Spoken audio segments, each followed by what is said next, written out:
força, bate palma com força. Bate palma com força.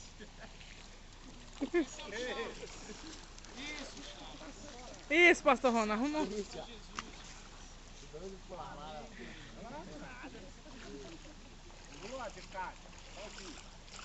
Ô, Lucas, por que tá assim, ó? Não tem jeito de arrumar, não? Tá muito claro, não tá, não? Tá de sol. Não tem jeito de arrumar, não, né? Tá Não, cadeado? o sol tá batendo lá, né? Parece que tem uma luz descendo, não tá vendo? Você tá vendo ou sou eu que tô vendo? Você tá vendo? Ó, parece que tem duas luzes, uma no pastor Rony. Ô pastor, parece que tem duas luzes, uma no senhor e uma no Rony. Aqui, ele tá vendo também, ó. Eu vou lá e não vai ficar 3 luzes, então.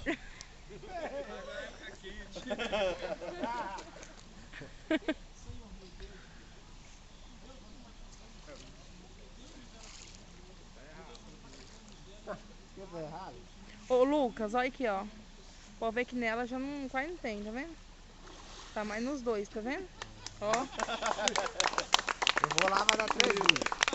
Então vai. Acabou, Juliano, acabou. Já foi todo mundo aí. Não, vai chover não, você tá bom. Ainda vai dar uma nadada ali. Senhor Deus, você já apresentou isso pra ele. Acabou lá dentro. Meu Deus, o Senhor passa dela, me deixa a mulher transformada. Aquela semente que espera. Nós batizamos ela em nome do Pai, do Filho e do Espírito Santo. Pega água na cuia, não? Não tem mais não? Certeza? Acabou seu tempo. Espera aí, Renato, tirar foto aqui, hein? Oh, É mesmo, pessoal, espera. Depois vai vir todo mundo aqui que batizou pra tirar foto. pode vir pra Aqui, cá. Lucas, repara aqui a luz, ó. Tá vendo, ó? A luz fica em cima deles, ó. Tá vendo, ó? Ó. Lavar tudo e ir embora na corrida. Sei. Vou até limpar aqui pra ver se não é. Não é não, a luz é lá, não é? Aqui, irmão Juliano, faz favor, irmão Juliano. Bora. Coragem de Abraão, Isaac, Jacó. Sabe nadar não? Ah, Vai entrar uma rua dessa aí? não é possível. Você tá igual o Kiko. Coloca a fogo. Ah, não vai me carregar.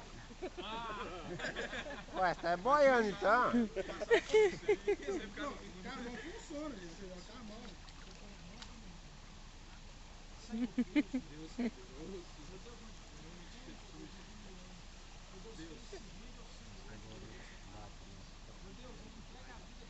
A luz, né?